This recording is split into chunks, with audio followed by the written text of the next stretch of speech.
লাগে, জানা আছে কি কি লাগে? কি লাগে মা? টাকা আর মোবাইল ফোন। হ্যাঁ দেখছেন, এ তো ওই সময় ধান্দায় থাকে। টাকা আর মোবাইল ফোন বলছে, এখন লাগে টাকা মোবাইল ফোন লাগে? হ্যাঁ লাগে। কখন লাগে? যখন শরীর নিয়ে বৃন্দাবনে যাব, তখন প্লেনে ট্রেনে যেতে ভাড়াও চাই বাবা, আর ওখানে গিয়ে সেলফি তুলতে আবার ফোনটাও চাই, মোবাইলও চাই। এখন সেলফির যুগ। যাই হোক, তো শরীর নিয়ে তো বৃন্দাবনে যাব না, আজ আমরা মনকে নিয়ে বৃন্দাবনে যাব। তো মনকে নিয়ে যদি বৃন্দাবনে যাই, তাহলে কি আর টাকা মোবাইল ফোন এসবের প্রয়োজন আছে মা? নেই। তাহলে কি নিয়ে যেতে হবে? হাতে হাতে করতালি আর মুখে মুখে রাধারানী নাম। এই দুটো জিনিস যদি থাকে, তাহলে আমরা অনায়াসে প্রবেশ করবো মধুময় বৃন্দাবন ধাম। চলো চলো, হাতে হাতে করতালি দেবো আর মুখে মুখে রাধারানীর নাম গাইতে গাইতে যাবো বৃন্দাবনে। কেমন?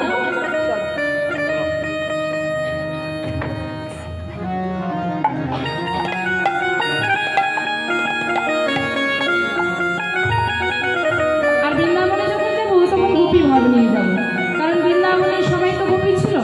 বৃন্দাবনে যখন যাব, গোপী ভাব নিয়ে যাব। তো গোপী ভাব নিয়ে যেতে হলে কি কি করতে হবে না, যাদের শাড়ি আছে একটু শাড়ি আঁচলটা একটু মাথায় নিয়ে নাও, আর যাদের শাড়ি নিয়ে ওড়না তো আছে, ওড়নাটা একটু মাথায় দিয়ে নাও। কারণ বৃন্দাবনে সবাই গোবিন্দের সেবা করতো, গোপী ভাবে করতো, তো তাই আমরাও যাবো কিন্তু গোপী ভাব নিয়ে। নিয়েছো সকলে? হ্যাঁ বাবা, চলো এবার যাবো মধুময় শ্রীরাম বৃন্দাবন ধাম। কাকে নিয়ে যাবো? মনকে তো? হ্যাঁ, মনকে নিয়ে যাবো বৃন্দাবন। সবচেয়ে দ্রুততম জিনিস হচ্ছে এই মন, যখন তখন যেখানে সেখানে চলে যায়। তাই চলো মনকে নিয়ে প্রবেশ করবো মধুময় বৃন্দাবন ধাম। চলে রে আমার মন মন মন,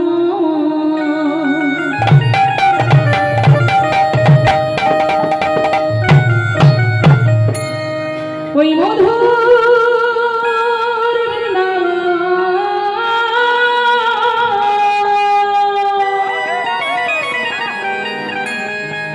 যমুনারি ধারে ধারে তোমার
राधे राधे राधे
राधे राधे राधे